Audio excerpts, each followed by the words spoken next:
Hello, folks. Welcome back to WW2 TV. And if you didn't see the earlier show today where we had a tour of this amazing air raid shelter in Brighton, go back and watch it. Miles did a fantastic job, and all the volunteers there who've opened up this incredible underground complex to school groups and members of the public. Amazing stuff if you're at all interested in the home front and the Blitz and that kind of thing. But today this evening rather, we're talking to another historian, another podcaster, YouTuber, historian. Tonight's guest was named one of the BBC History Extra's 30 under 30 historians last year. I've missed the boat to be an under 30 historian by about 26 years.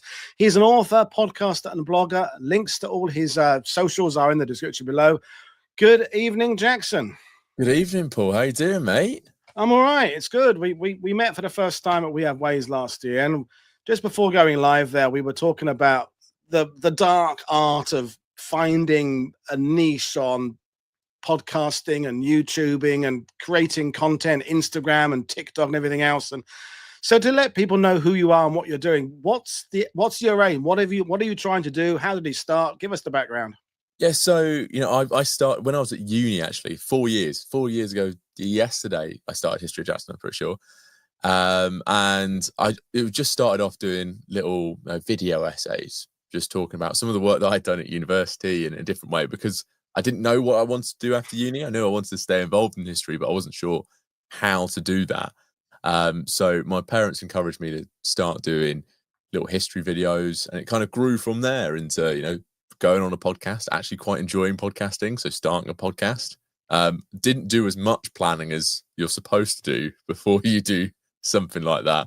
And then, started going to festivals, Chalk, We Have Ways, and realizing actually I really enjoy doing podcasts, video content, and trying to make different areas of history which people can't traditionally or find traditionally difficult to access accessible. So some of the books that I've been sent are, academic books. Often I open the first page and go, what the hell does that even say? And trying to break those kind of down, but then also, sometimes going to events like Chalk, going to events like We Have Ways and all these other festivals can be expensive. So showing elements of those festivals to people so they can kind of access it in a different way, and then hopefully decide to come and see everyone next year. So that's kind of the mission behind there.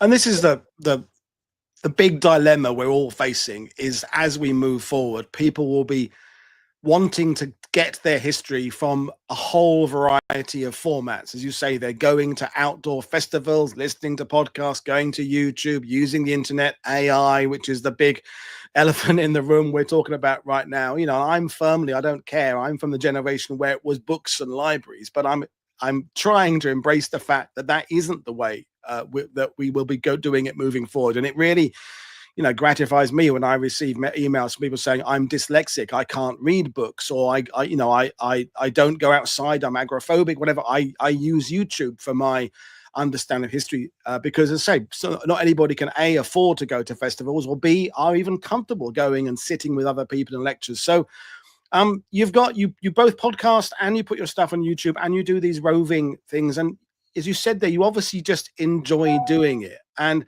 as someone who is, as the BBC said, they're under 30, what do you think are the important tools, if you like, to move forward for sharing history for younger people specifically, which is not my viewership, but they've all got kids and grandkids. So, I think it's different as well for my generation as it is for the generation or generations below mine.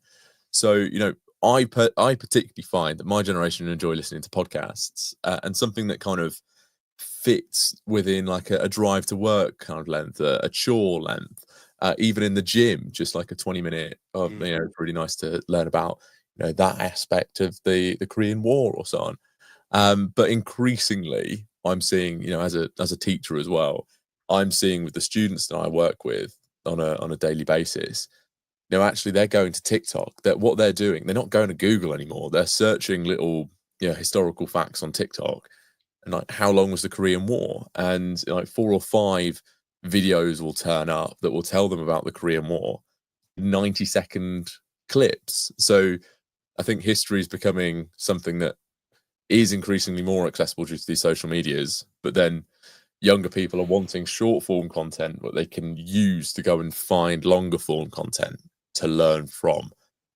So I think the way to access it is getting easier and more democratized.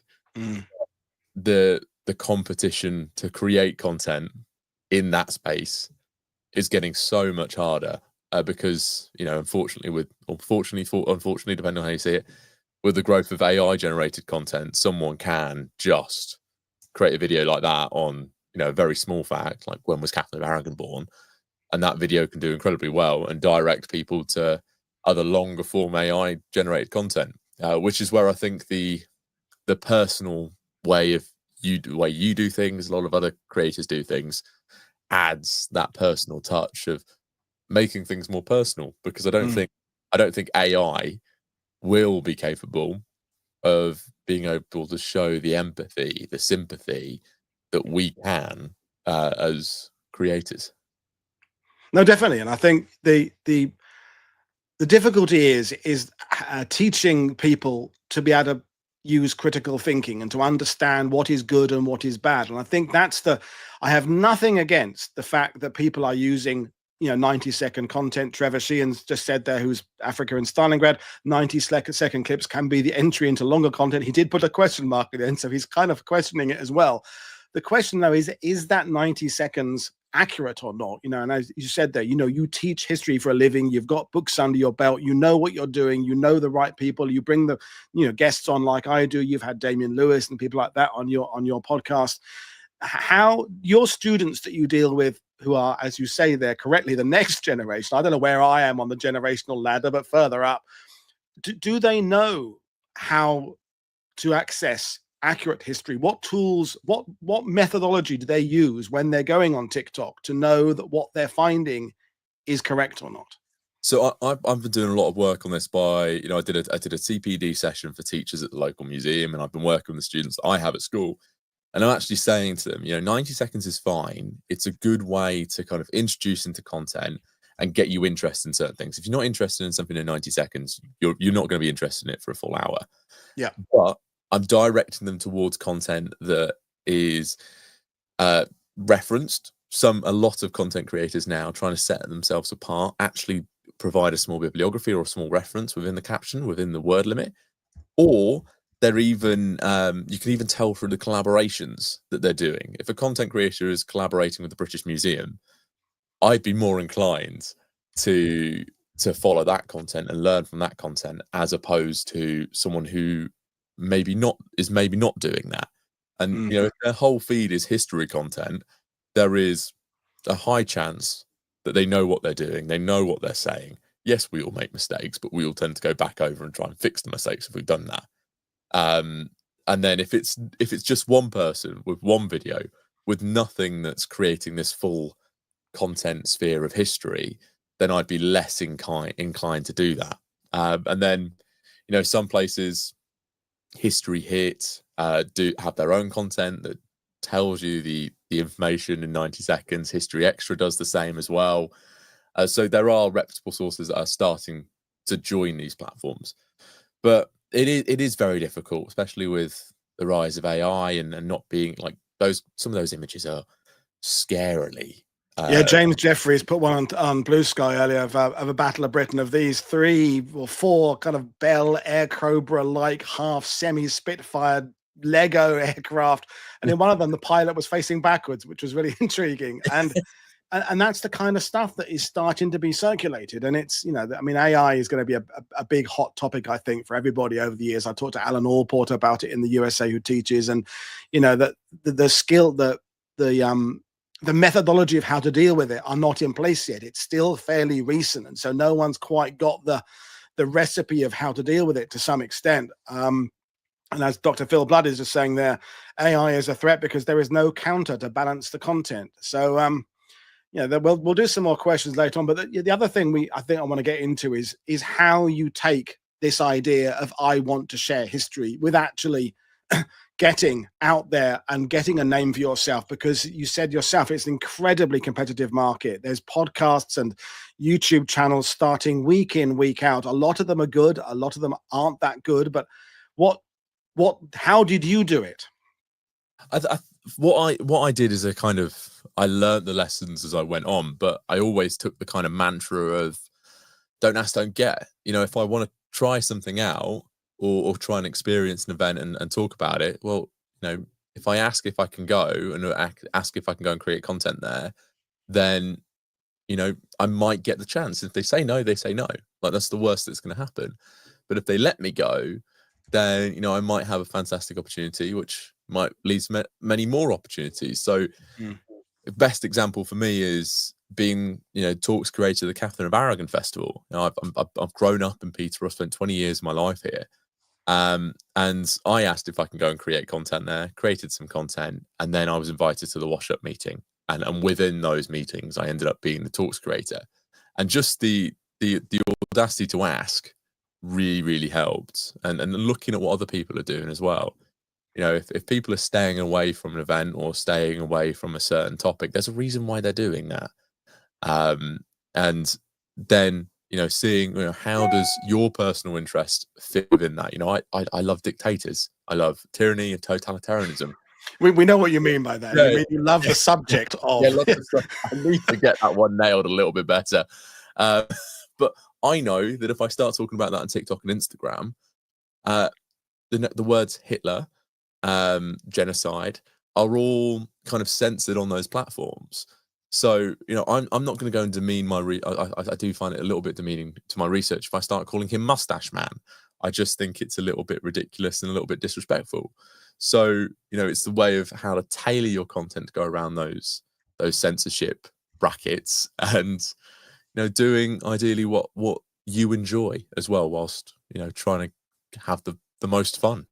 And you know, we should make it clear to the viewers is that you cover a whole range of history. You know, pretty much there's not a century that you haven't yet tackled, and that gives you an extraordinary number of opportunities to go in any direction you want, but also could present the problem of focus. You know, the scattergun approach is that then people might think, well, he's a generalist. Do you want to be known for doing one thing well or lots of things? You know, it's not easy, as we said earlier, finding this niche and finding what it is. I mean, you know, what the aim, by the way, folks, is, although Jackson does a lot of podcasting where he's prolific and getting lots of listens, is you'd like to get your YouTube channel up to 1,000 subscribers, because that opens up all sorts of doors. So I've pinned it in the sidebar, and it's also in the description below. I want you to go out there, and while you're watching or after you're watching this, just make sure you subscribe there, because 1,000 subscribers just opens up a whole extra level of visibility, and it helps with the algorithm and monetization. And so you'll be doing me and Jackson a favor by going. I know some of you have already, by going and subscribing. So get that done, folks. And if you don't want to go just on YouTube, you can check out the podcast platform as well via your website. That's it. Plug out the way. But as you're moving forward and you're saying that, you know, certain terms and things pull up certain reactions, I'm finding that I would like to do a bit more Holocaust content, but Holocaust content is you attract the deniers, you attract the far right people in the comments and things like that, and you're this sort of dilemma is that the very subjects that you should be covering are sometimes the ones are the hardest to cover because of the way these platforms work for not sort of censorship, but to try and prevent people from spreading hate. What particular problems have you found with different periods of history? Is there an era that is more problematic than others? Yeah, so I've got a couple things for different reasons. So firstly, a lot of my recent research has been into Trump. My own PhD, which I'm starting soon, is going to be on Trump. And I wrote a piece on the blog and I posted it on Instagram, and I lost 100 followers in a day, simply for posting a picture of Trump. The caption didn't say if I was for or against or so on. And when you're speaking about those contentious things, it can be quite difficult, you know, to kind of either try and keep your audience, but also kind of recalibrate the audience to people who you want that target, that stuff to hit. And I had to take the approach of writing about it privately on the not privately on the website, but just writing about it on the website and promoting on different platforms, promoting certain pieces on Twitter because I knew that I was going to, at that time, have a more sensible reaction to the piece on Twitter because people were actually going to click the link and read it. So I've started tailoring which content I post onto which platforms for different, like a sensible reaction instead of just he's written about Trump, unfollow. And then, also being young, I've had a lot of comments about myself as well. Comments about my appearance, hypersexualizing me as well in the comments, and a lot of the students say, like, sir, that's disgusting. I'll have to go, well, if I leave it up there, people see that person is actually the one being disgusting. That one is the one there who's doing something that doesn't reflect well on them. It's not that it doesn't reflect badly on me at all because I'm not going out seeking that attention. So I often have that kind of approach of if they're doing that, then it reflects badly on them. And I do agree with Philip's point as well, publish and be damned.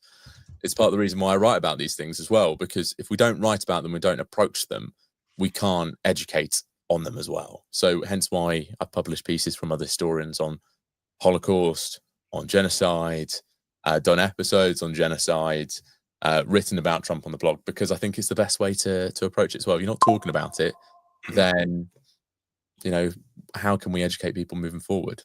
It's that complication of the fact that if you're doing a diverse set of subjects and you're covering things that are potentially controversial, another one of the things that's difficult on YouTube is the American Civil War. JD has all sorts of things when he's visiting a site that's associated with the Confederacy. You get a certain reaction if you visit a site concerning the Union. He gets accused of being pro-Confederate, anti-Confederate, right-wing, left-wing, religious, anti-religious, all that kind of thing. But then it's also, by tackling the serious subjects, you will also theoretically gain that traction of amongst your peers of doing something that is not just, clickbait kind of talking about the stuff that's sort of sexy. You're trying to dig a bit deeper. So it's a dilemma, the more, I don't want to use the word academic because YouTube and podcasting isn't academic in many ways, but the more kind of down and into the weeds you go, into the complicated subjects, you are theoretically losing audience members. You said there, mentioning Trump, half of the people are immediately going to go, oh, I love him, and half are going to go, I hate him. And it's hard. You don't want to, none of us want to lose half of our viewership or listenership because of this polarization we're in now. So it's a complicated issue, I think. And I respect people like Waitman who, do their whole content on that, because I think it's really important that they're able to use their specialism and reach out to people, but also counter some of the things they're saying in a sensible way. I mean, Luke Daly-Groves with his work on the death of Hitler and the way that he deals with people on Twitter. You can read the sigh at the beginning of every one of his posts, can't you? Oh, here we go again. No, Hitler did not escape to Argentina. No, he didn't do this. But it must be depressing. And you mentioned Waitman Bjorn there, who's been a guest on our channel and what have you. He's tirelessly working against the Holocaust deniers and the people who are, using Nazi ideology and things like that incorrectly today. But it must be exhausting to try and maintain that balanced, nuanced look. Hey, I'm a historian here, and it's not for everybody putting yourself out on social media and YouTube and podcasting, because as you said there, criticism will come your way. Yeah, and I think it's part and parcel. When you choose it, you do have to accept that you're going to have to deal with it. I know you've dealt with your fair amount. We've all dealt with our fair share, and we're white males as well. Yeah.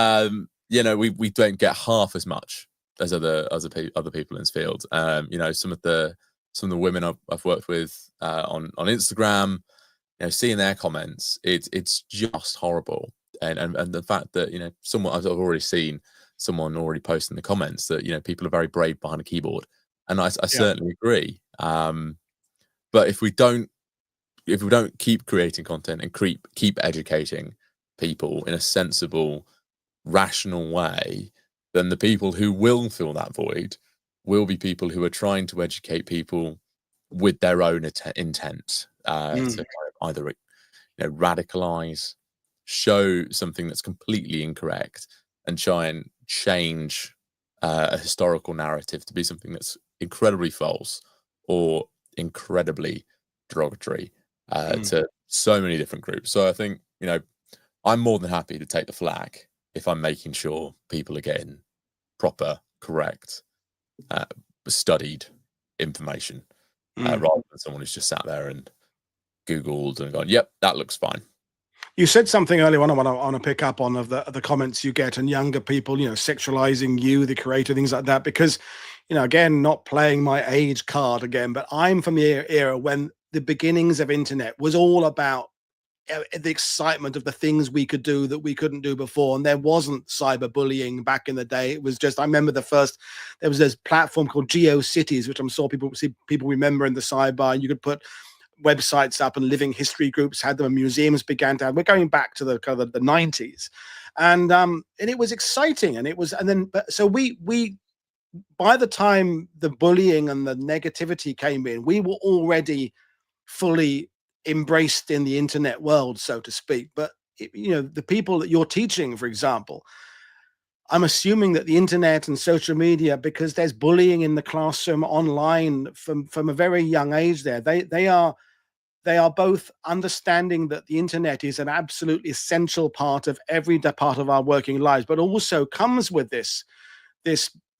burden of bullying and people hiding behind comments and sexualization and racism. And do the young people you teach and you interact with, how do they perceive the internet, and do they trust it? Is there a general trust of the internet or a general mistrust of the internet? I think, they do see it as absolutely essential. Like, they've all had phones since they were in primary school. It is like they've all got TikTok accounts and everything. Like, they're all on absolutely everything. And even though, the internet has been around for as long as I can remember, and I'm a digital native, these guys know far much more on how to deal with and navigate through the internet than I do. Like, they do things so much quicker than I can, and I've grown up for the last 20 years doing it. So they are just, it is a firm part of their everyday ritual. You can't, them not having their phones or not being able to access the internet is just something they cannot conceive of at all. So when it comes to things like bullying and experiencing that content, they don't see a way of getting away from it, and then actually they can't. Even if they turn their phone off, they are still being fed that information from everyone else in the class who's watching it. So that idea of turn the phone off and you can't see it anymore and you can't hear it anymore is gone now, because everyone else is just plugged in that they will receive it anyway, through secondhand. But the trust thing, I think it depends, really. There is a huge amount of trust. There is a huge amount of trust in the internet from them, but they are suspicious of things which, they have an eye for content they can trust anyway, but they are suspicious of certain types of content. And it comes down to the quality of the video. Is it grainy? Is it filmed with something that's not up to date? What's the graphics looking like? What's the sound quality? And all of that adds to the kind of the ability that they can trust that content. If it doesn't kind of meet those criteria, they tend to be a bit suspicious of it. They'll ask questions of it.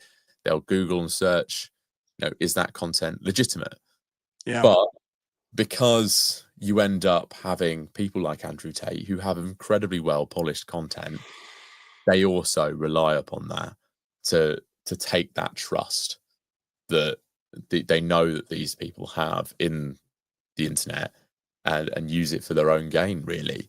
You see a lot of fake history videos as well.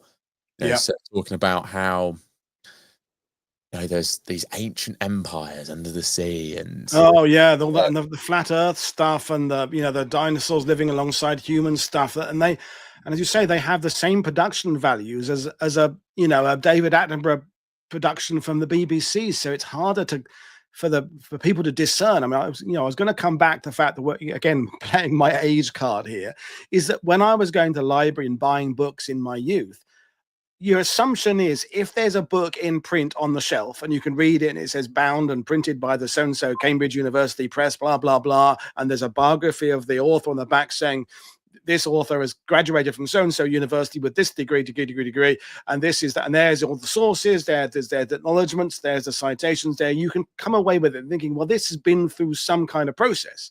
And then academic world takes it to an even more stringent degree. But the reality is that YouTube, TikTok, Instagram is a leveler. Anybody with a half decent computer and a little bit of time in Paint Shop and all those kind of things and video editing software can create something that looks exactly like something being created by a professional historically based organization. And that is both exciting that people like yourself and Robbie at and Matt fighting on film, those can do that, and me, I guess.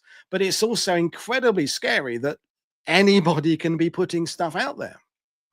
Yeah, it is so terrifying, because like, even myself, getting those messages, I'm like, oh, that company looks reputable, and it's only when you like do a proper deep dive into what they do, you're like, whoa, I'm gonna stay clear of that one. Or people submitting for the blog, I look at their content, I'm like, okay, looking at it's all right, and then you then go and look through some of their background, some of their work, you're like, whoa, that's not appearing on there at all. So it can be incredibly hard, and that, I think I miss that peer review process, to be honest.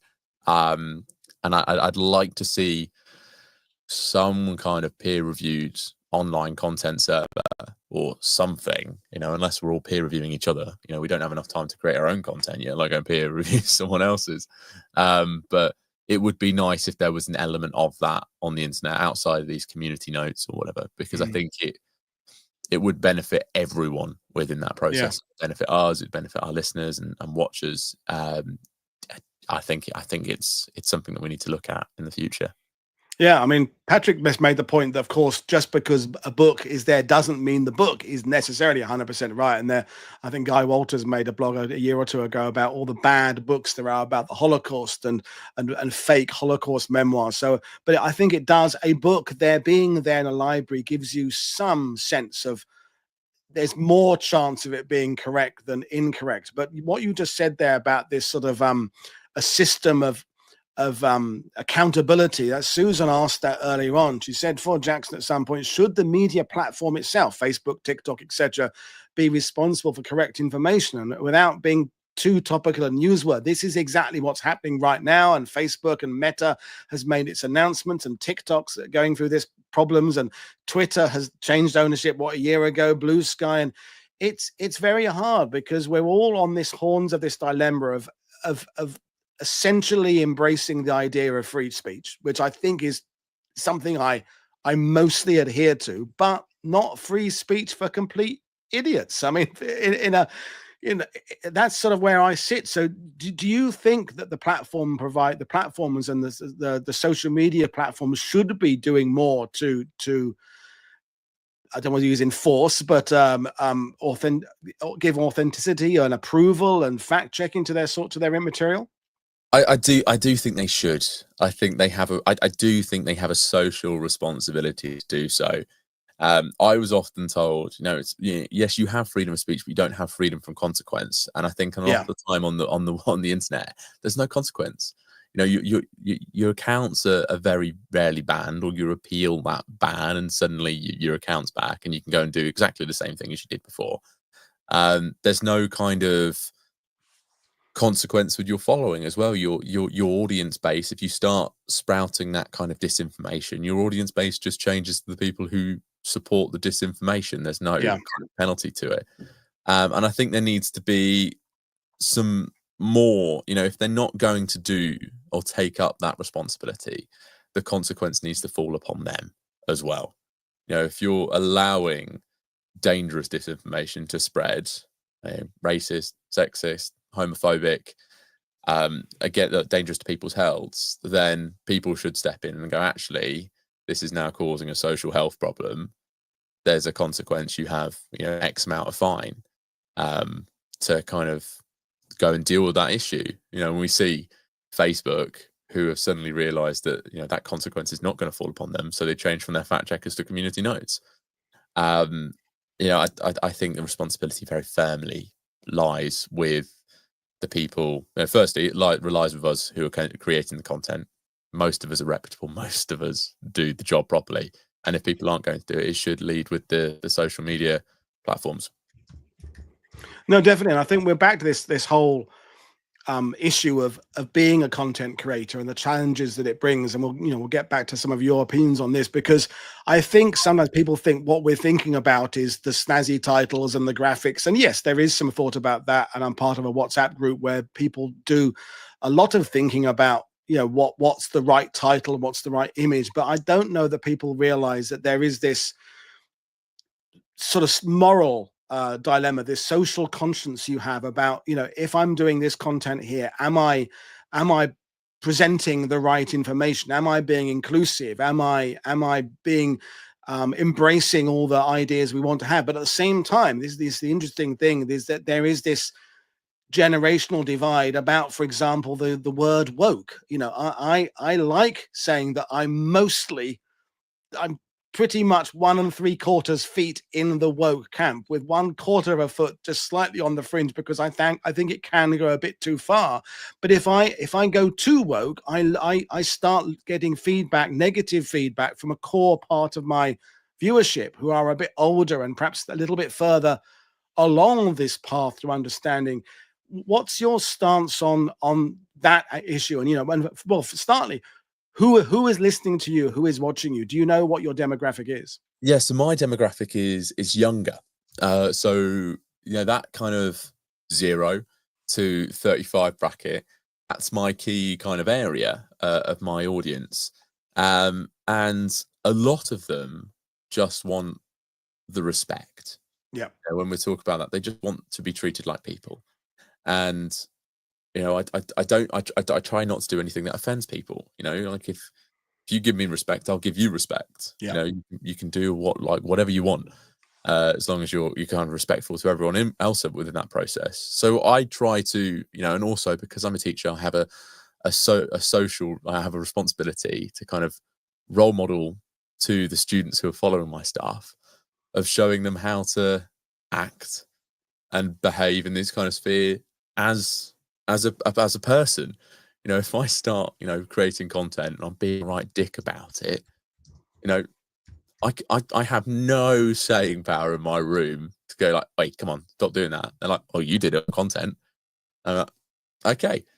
But if I'm showing them, you know, this is how we interact with people, this is how we talk about things sensibly, rationally, and respectfully to everyone, then those issues don't occur. And I think that respectful way. Now, talking about the Tudors. I did an awful lot of stuff about the Tudors. I know that's not your kind of audience, but I don't quite remember that yeah. that back, but yeah, nearly. But yeah, like there's 6 queens there who were treated horrifically. You know, you don't need to pit, you know, Catherine of Aragon against Anne Boleyn and so on and so on and so on. Just speak about them respectfully, in a way that you would have done if they were alive. And then, you know, obviously your content is respectful. I think that's the only way to go about it, really.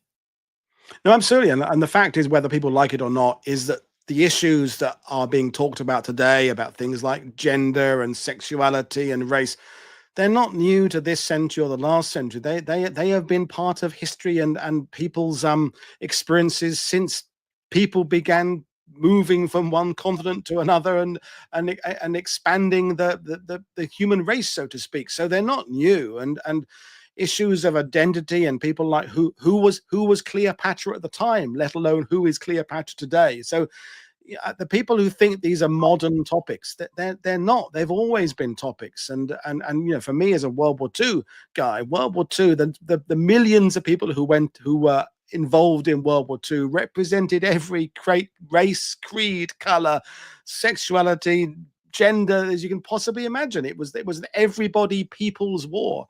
and that applies to a lot of the eras previously. So yeah, respecting people is the key thing to move forward. But going back to we're going to some very heavy discussion. Yeah. Cool, we like that. But the under 35s, going back to this idea about what they're looking for and how they access their history. I'm assuming that you want people to move forward on a quote unquote Eisenhower broad front, and TikTok is a launching pad to perhaps longer format on YouTube and longer format podcasts, which then lead to books, which then lead to library visits. You're not saying that modern stuff should replace the old stuff. It has to be all together, surely.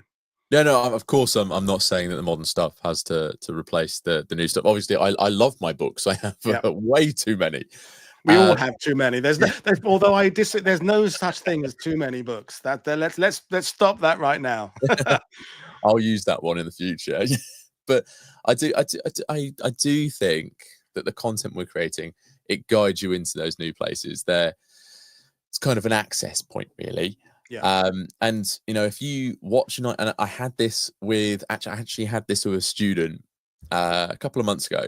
She watched a couple of stuff I did about World War II, and then she went, "Oh, I've gone off and watched some videos about World War II, and I really like female SOE agents. And like, do you recommend anything for me to read?" And I was like, I just finished doing some stuff with Claire Mully. So I ended up grabbing Agent Zone next time I got home, and I brought it back to her the next day. I was like, read this. Tell me what you think. This is, something that you might like. It tells you about, some of these kind of female experiences during World War II. Let me know what you think. And she absolutely loved it. And she's gone off and bought Mission France by Kate Vigers and several other different, I think a couple by Helen Fry as well. And all of that is stemmed from her watching a 60-second video on TikTok. These young people aren't eschewing older forms of media. They're just finding a different way to get to the media that we got to. Previously it was scholastic book fairs or, book reviews in magazines and newspapers. And now it's either book reviews or content about certain topics. So and I completely agree with David there. Mission France is a fantastic book. So there's different ways to get into it. No, absolutely. I think there's some people watching this who are a little bit older who are going to assume and make this sweeping statement that young people don't read books and they don't go to museums, they don't go to libraries. And I was really pleased this morning talking to Miles about the air raid shelter, that how the young kids are interested. They're coming. A kid came along to visit the air raid shelter. This is kids. His great grandparents wouldn't even have been alive in World War II, but they'd found in the house a World War II gas mask, so he brought it along. People are coming along with the family photo albums that they have there. It's wrong to say that the young people just don't care about it. They absolutely do. It's just their portal is different. My entry point was comics and toy soldiers and a little bit the war movies on a Saturday afternoon on BBC Two. But the portals are different now. We had a question earlier about gaming. Jeff said has gaming helped in complicated teaching history? Now, I know there's a lot of World War II. I don't know there are many sort of first-person Tudor video games out there, but that's a niche market. But gaming, how does that affect things generally? So, Call of Duty, I think, has been incredibly, for all the misconceptions it can create, I think it's been incredibly good with getting younger people interested in certain areas of history. Particularly the recent Cold War stuff. Their Black Ops games were fantastic. And I had a mate who is now, he's gone off and he works in international relations based off the fact that he really enjoyed learning about the international relations during the Call of Duty games. He remembered those videos, and even though they're wrong, of JFK sitting around the table discussing Cuba, or before the zombies, he sat there talking to Castro. There's those little things that have gotten people interested in history. And even my brother, he won't watch anything that I create because he's just not interested in history. But what he was interested in is when he played the Assassin's Creed games, which just came up in the sidebar. Oh yeah, they're absolutely brilliant. He got into that area of history and learnt more about the Borgias And he's learned, when it later on Assassin's Creed Black Flag, and he got more interested in, piracy, or the earlier games where he's interested in the Crusades. He genuinely doesn't give anything for the videos or podcasts I create. But if I give him anything that's linked to the Assassin's Creed games, he's all over it. Mm-hmm. So, I think they are a fantastic way of getting people interested in history. And again, giving a different vehicle, portal to go and read the books. And I think this is the thing that, we now know how differently people's brains work. And the old method of you simply and only learn in a classroom with someone standing in front of you and talking to you, that is a way of imparting information. But there are many other ways, and people just function in different ways. Some people would learn a far more, as you say there, like your brother playing a video game and it's seeping in without them even realizing it. And other people will sit there alone in a room with a little light on, reading a 800-page Peter Caddick Adams book. It doesn't matter which way you use, as long as whichever method you're using, information's going in. So I want to turn it back now to the pitfalls and perils of being a content creator, because we're all somewhere on a ladder, and there are some massive great channels out there, some of which are doing and pods that are doing some amazing stuff. Some of them I'm wondering quite how they got so far, because I don't think the content is maybe justifying their place. And there are people below us on the ladder, above us on the ladder. Can it be disheartening looking at how many views and how many downloads what you might consider to be pretty mediocre history is getting? Does it fill you with negativity, or how do you find the enthusiasm for keeping on going when you're somewhere on a ladder? It used to get me. It used to get me an awful lot, where I used to look at stuff and go, how is that there? Or how has that video got that many views? And then I'm good friends with Paul Babel from History Rage, and he said to me, you're doing really well. It just takes time. And like, whilst I've been doing this for 4 years, I've only really been doing it seriously for a year. And then changing that kind of perspective, I'm doing well, it will get there, kind of changed how I thought about things. And then when I started meeting people who like James Holland, Frank Decotta, who I love, and different people like that, and they've listened to the content, they've watched the content. I catch up with them every now and again. When they're telling me that they liked a certain video they did, or liked the certain episode that I did, for me, I'm like, well, everything's going to be all right then. Like, if people who I admire are watching and liking what I'm doing, then that's okay. It will get to where it needs to be. If it takes time, it takes time. I'm young enough to put the time in. And the second I stop enjoying doing what I'm doing, like some videos that I've enjoyed doing haven't done very well, but I'm like, well, I enjoyed making it, so okay. Like, I had a great day at that place, no worries. Or my mum comes with me to film a lot of the content. I'm like, I had a great day with mum, so so what? And I think when I stopped worrying so much about it, it made the whole process so much more fun.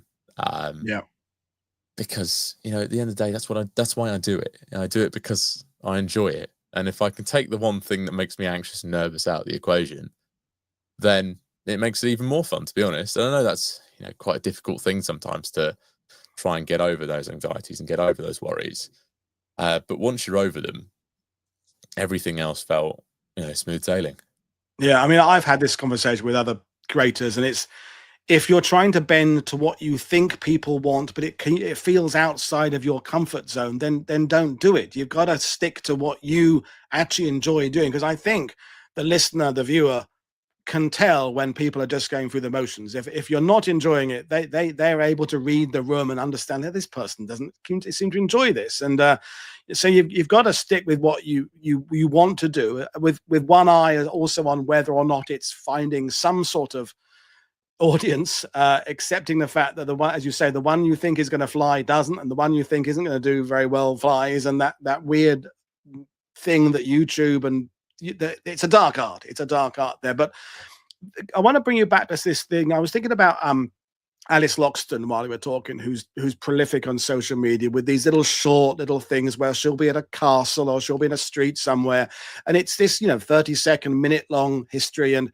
it's great, and people do see that, and I think little facts will percolate and sit in people's minds. But I know in the sidebar, people are worried about citations and sources and things like that. So the last thing you want to do if you're trying to grab people's attention is at the beginning of a show, say something like, so I'm basing today's lecture on the Tudors on this work here, a 17-volume study of the so-and-so that came out in so-and-so, and this, because people have just moved on, and you don't want to do that at the end either. Now, with YouTube, I can have a description where I can say, my guest is so-and-so, he has studied this subject for 20 years, she has written on this. But the shorter format stuff, there isn't really that ability within the way it's set up to kind of give the viewer an understanding of whether or not it's accurate or not. So we've sort of asked this already, but how do you build that trust? How do you create a content where people are realizing this guy Jackson knows what he's talking about? I think part of it is collaborations. If I've created a lot of content recently with Peterborough Cathedral. If people see that it's History of Jackson and Peterborough Cathedral on that little overlap on the top of Instagram, I think that builds trust, because they say, well, this institution trusts this guy. Yeah, I'm going to trust that content. Alice does some. I think she's done some things with English heritage. Yeah, she does stuff with English heritage. She seems to be connecting herself with the right people. Yeah, and Alice is absolutely fantastic at doing that. I've worked with Alice a couple of times, and she is just absolutely prolific at it.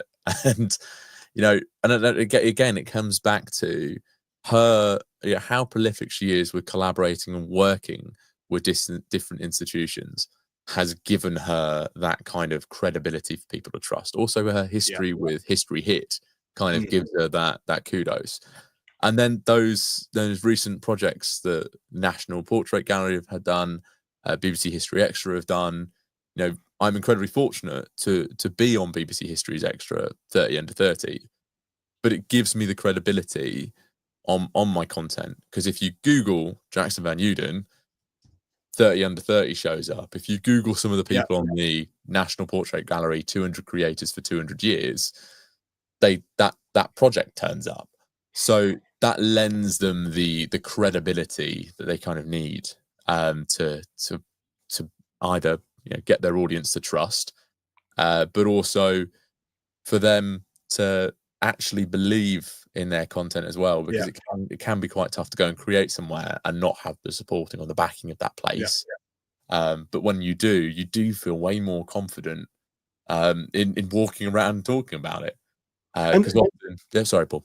I was going to say, do you think there has been a bit of a revolution post-COVID era with people realizing that online and Zoom and YouTube is a way for? Was it the National Portrait Gallery, the oldest chap recently did it all in kind of street talk that went viral, and then and the Tank Museum has incredibly large followership on YouTube, and they've changed the format a little bit. It's a little bit less kind of stuffy old guy standing in front of a tank. They're embracing the fact that things got to be a bit faster moving and things, and it's not reducing the accuracy of the content. It's just embracing an era. So do you think you've been doing this about the same length of time I've been doing this, and me like Paul Baville, it's all born out of COVID and what else the hell are we going to do for a year? So do you think the institutions you're contacting with now are on board with the fact that it isn't just about book launches, it is about podcasts, it is about TikTok? Yeah, I think I do think they are far more on board with it. Even in the last year, the way that people are on it is completely different. I think they're looking for numbers as well, because you develop a trust with an individual, you develop a personal, people kind of develop this kind of relationship with their host, the person they're watching, which an institution can't quite do the same. So if you're working with those people, you know, they trust that individual to know, maybe I want to go there, maybe I want to go and watch that, maybe I want to go and see those tanks. Which, you know, for the tank museum, building that trust with, you know, the men standing in front of the tank, they've got, oh, you know, he seems like he's having so much fun playing with that tank. I want to go and see that tank. And I think it does make a huge difference. And plus, because content is so snappy, is so quick, you do have to kind of speed things up for it. What we would have previously, pre-COVID, spent 20 minutes to explain, people don't want to have that nitty-gritty anymore in those longer forms, unless they want to watch an hour-long documentary. What they want is, this is the gun, this is how it fires, look how cool that is. They don't want to see all the you know, the detail for it. And it's been, you know, as a, you know, I'm 26, watching that content develop that way has been really quite eye-opening, because it wasn't like that when I was 16. But I do come from a sports background, so the kind of way I approach things is very heavily influenced by my sports background of, you know, people needing to be near the action to kind of show it off, because you can't show rugby from a camera that's 300 meters away. You know, camera's got to be 50 meters on a kind of gantry, or 50 meters kind of on a gantry, so you can track that ball going through the back line. You can't do that from, you know, 2 parking lots away. And I think that kind of changes the way I see things as well. Yeah, definitely. And Rob reminded me, it was the Leeds Armory video was the one I was particularly thinking about that went viral. And I think, talking about my route to becoming interested in history, it was very difficult. The leap between comics to the next level was massive. Comics were easily accessible. You could read them in the playground. We exchanged them. They were very, very cheap. And I remember my aunt brought me a copy of Max Hastings' Overlord back in 81 or so. I was about 12 years old. It's not the greatest book. I still keep a copy of historiography, blah, blah, blah. But that was like going from primary school education to proper World War II 400-page book. That was a big leap for me at 11 years old. Now, I did make that leap, and it was tricky, but I did make it. But the difference where we are now is, as you say, it's not that you have to go immediately from a 90-second TikTok or Facebook short or YouTube short straight to, and I'm going to use Peter Caddick Adams again, or John McManus's trilogy about the Pacific War, or Frank McDonough's trilogy about the rise of the Nazis. There are many, many steps in between the 90-second video and the 3-volume study that is via podcasts, via YouTube, via blogs, via Substack, all these other, you know, these other things. And I think for those that your students you talk about who are going to read books, they can just go straight from TikTok to books. But if that's not quite for them, there are these progressive steps. And I think that's got to be a good thing for people to learn at the pace and embrace the subjects they don't know that they're interested in at a consumable rate. Yeah, I totally agree. And I think that something helps that as well, is that the popular publishing industry has kind of changed as well. You know, certainly over the last 10, 15 years as well, some of the popular history books have gotten more readable, and a lot of them are also writing fiction as well, which makes the way of reading these books a lot easier. I think Dan Jones is a great one to kind of use, where his books are so readable that you can get into the medieval period really easily. I mean, Claire's Agent Zoe is so easy to read that Brilliant you can book. get period. Brilliant book. I love that book. So it doesn't make it that next jump up to something by Yale University Press or Oxford University Press. It makes that jump less daunting, because you've either read like a 300-page hardback paperback, which is easy to read, and then that jump is you've already got the subject knowledge to kind of jump there a little bit easier, as opposed to, okay, like I'm gonna take the plunge. I think there's a snobbishness that we assume that these great authors of the past were doing brilliantly accessible stuff, and the reality is they weren't always. There are some great books. I was at a charity shop with Mag this afternoon, and I found it was in French, a like 600-page book about the milice in France in World War II. And I can read French, but slowly. I had to look at it. Not a single map, not a single illustration, not a single picture in it. And I thought, I'm just not gonna. That's too much for me. I'm interested, but I'm not 600 pages in French with no illustrations interested. And I think this book had been printed, I think, in 1969. And I think we need to maybe let go and accept that the people who are bringing history to life now, Dan Jones is a fantastic example. I've got a couple of his books on the Crusade. This one, The Crusades, is amazing. You know, and James Holland, Claire Mully, Damian Lewis, who we both know, they are writing very, very accessible history that does read like those. I get sent some books that aren't very readable. The history is good, but it's just, oh God. Being accessible should be normal. It should be the standard way. And I don't think it always is. And I'm not getting into a bashing of the academic world, because I have some great academic historians come on the channel. And I'm not saying that the popular history world has it all sorted, because it hasn't. Some people take it too far the way. But accessibility, and we're back to this idea of finding the best way of learning for yourself. And that's where you and the next generation below you are making strides, I think.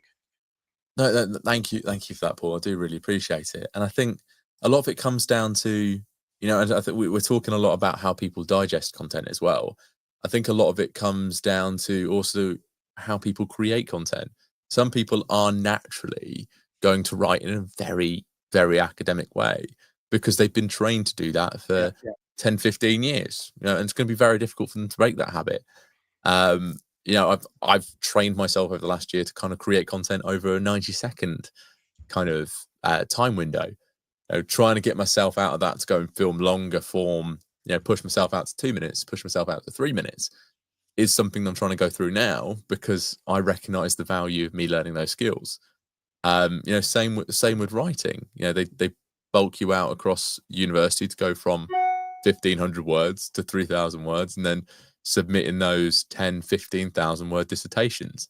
It's just taking that time to learn new skills, or, you know, realizing that you can't kind of break out those skills.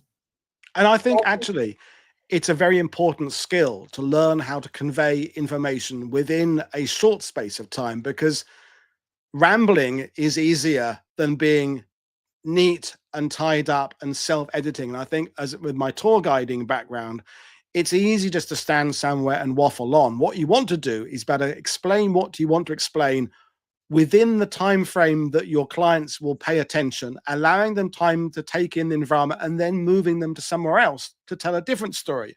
And you're looking for that efficient. You're not cutting out information. You're finding phrases and ways and analogies and metaphors and things like that. So you can take a complicated idea and bring it down to something that is understood. And I think I'm hoping that there are people watching this who have been a bit on the fence about, oh, this 90-second stuff, it's no good. Maybe I hope, you know, coming away with the idea that it can be very good. If you can train yourself to get across a point in 90 seconds, you've done well. That's a discipline. Yeah, it's when I first started, it was so difficult, Paul. It was so difficult. Like, I was there talking about wall paintings for, you know, 4 or 5 minutes, and I was like, I can't upload that because I'm giving way too much detail. And then, you know, being able to, it's also information filtering of what's the most important and you know, relative significance. You know, with that first video, nobody in the international community cared where the crest came from. Nobody cared where that crest came from. Everyone wanted to know why it was there. And you're able to answer those, you know, who, what, why, when, how questions, you're on to a winner. And then if you're able to have fun with it as well, even better. It's just that when you're writing, or you got to do a 45-minute talk, you've kind of got to extend that a little bit more, because otherwise, you know, half an hour talk when you're supposed to do an hour, you're in big trouble with everyone else in the room. Yeah. Rick Green made the good line. I didn't have time to write a short letter, so I wrote a long one instead. That's a very apt thing about editing and making something shorter is easier. We just said that harder than actually waffling and rambling, which is what I'm doing now. There's a really good point I want to bring up from another viewer here that I think is a specifically thing that relating to podcasts and live streaming like I do. So it's saying, think there is something that appeals to people now about seeing the host and getting to build some form of relationship with them, more so than reading books from someone they don't already know. And I think that's obviously a very, very important part of a successful podcast or YouTube. Look about The Rest is History with Tom Holland and Dominic. You know, it's the fact that people seem to have got to know these two people. It's like having them in your living room with you, talking to you about history. James and Al do the same thing. I would like to think I do as well. And I think that's something, again, I don't want to play the cliche of your generation, Jackson, but you know, I went to school. Some of my teachers wore gowns at the grammar school I went to. That's how fucking old I am. The very old ones, I mean.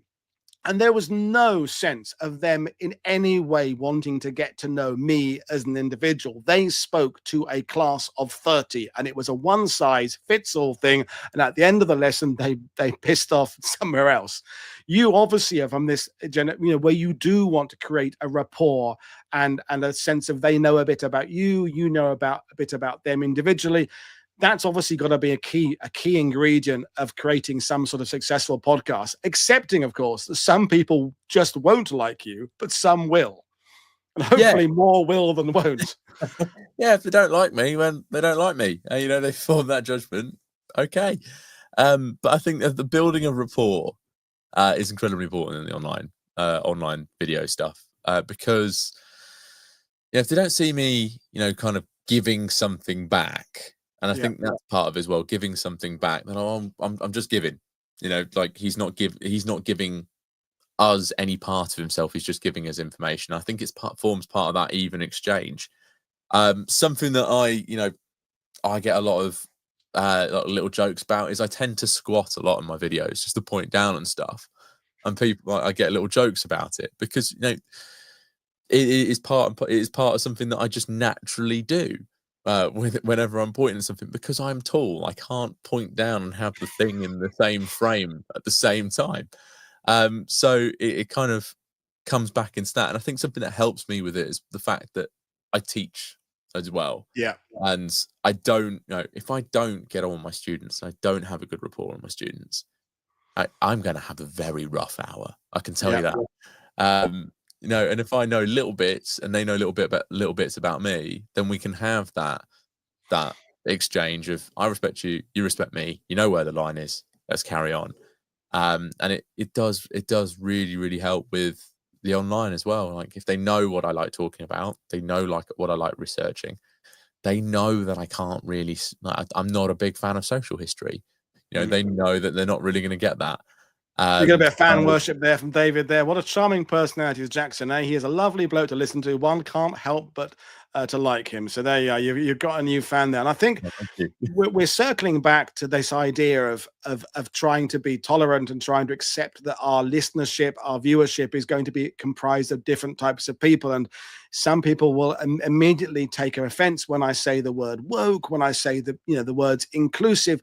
But the fact is that we all have to accept and embrace the fact that our audience are comprised of different types of people who want to learn in different ways, as we've already established, and have different aspects of history they find interesting. And, and for some people, it's all about the people. It's all about the cultural history. Some love, in my channel, the pure military, like Andy Hton last week. Here is what this battalion did fighting against tiger tanks in this town. And it's important to understand that there's room for everybody. There's room for everybody's understanding. So we'll wrap things up fairly soon. But what are your hopes for History with Jackson? Obviously, you're building a larger viewership and listenership is all important. But you obviously you have to work very hard. Alex Churchill said that on my first of these How to Be a Historian shows, is that you can't just sit in your room and wait for everything to happen to you. You've got to work hard.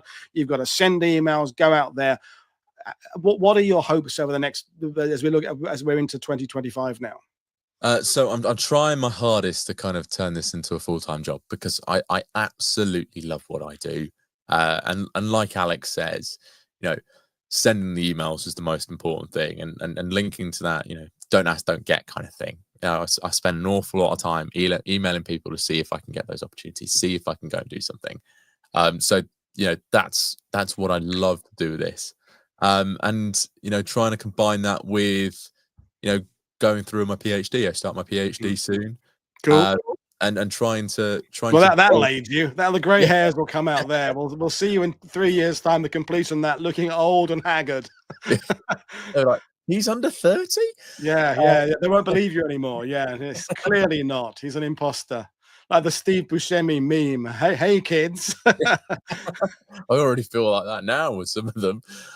So I think just trying to make this a full-time gig, trying to be a full-time professional historian. Because all I've ever wanted to do with my life is read, write, and talk. And the fact that I get to do it now, semi-professionally, is an absolute honor. You know, I get sent free books. If I told 5-year-old me that I get sent free books, they would think that I was the most awesome person in the world. Yeah. And if I told 5-year-old me that I get to talk about, you know, what I read and what I learn and what I study, they would think I was even cooler. So, you know, trying to do everything I do on a professional scale is the absolute dream. And I'm genuinely doing everything I can to try and make sure that happens. Well, that's a brilliant bit of sentiment there. And folks, I said it earlier, make sure you subscribe to his YouTube channel. Check out the pods on whatever platform you listen to your pods at. Check out the website. And yeah, we must all keep moving forward. And I think Peter Caddick Adams said to me a couple of years ago how the COVID revolution for him, when he was started to do Zoom things, is that one of his takeaways was his readership wasn't just the demographic he thought it was, and he had to learn to embrace the ideas of going on, fighting on film, and doing his oddball from Kelly's Heroes impersonation, which I couldn't have imagined. The generation AJP Taylor came up in the sidebar earlier on in the conversation. I can't imagine some of the ninth Professor Dr. Bonofsky was on the BBC Two back when I was a kid. Those people going on podcasts and doing impressions of their favorite movie characters. And I think this is, to me, is the key, is accessibility, and I mean that both ways. You as the historian, as the YouTube creator, being accessible, listening to your viewers, your listeners, and having a rapport with them, and also making sure you're creating content for as wide an audience as you can, except the fact that I am mostly dealing with people of my own age group, but I don't care. I had that 17-year-old kid, I told Jackson before going live, I did an Ask Me Anything where I said I have, according to YouTube data, I have zero subscribers under 18. And this 17-year-old lad emailed me and said, I watch your channel, but I do it on my dad's account. I was like, yes, there's one in the tick there. And I'm sure there are others. I know I'm sure Willie and Nikki's grandkids watch my channel because they can't help it when they're around Willie and Nikki's. So there is optimism. People like yourself, Jackson, make me confident and optimistic about the future. So all of us here wish you incredible success, and you're carrying this torch that we are passing. Us oldies are passing downwards, and you will pass it on down further line, I hope. Oh, thank you very much, Woody. I'm looking forward to passing it on as well, because, you know, I love what I do, and if we can have more people who are younger than me love it, then that's even better. Brilliant stuff. So people are giving some nice feedback there. So folks, I'm back again with PM Night talking about British tank development tomorrow. And I'm still setting up lots of shows over the next few weeks. There'll be some fantastic things. We're talking about oceanography. We're talking about the indigenous people of Alaska. We've got shows about the Wehrmacht deserters coming your way, all sorts of amazing stuff. So click like and subscribe. Consider becoming a patron. Consider becoming a YouTube member. And the same thing for Jackson's channel. But right now, this is Paul Woodadge for WW2TV saying enjoy the rest of your Thursday. Cheers, everybody. Bye.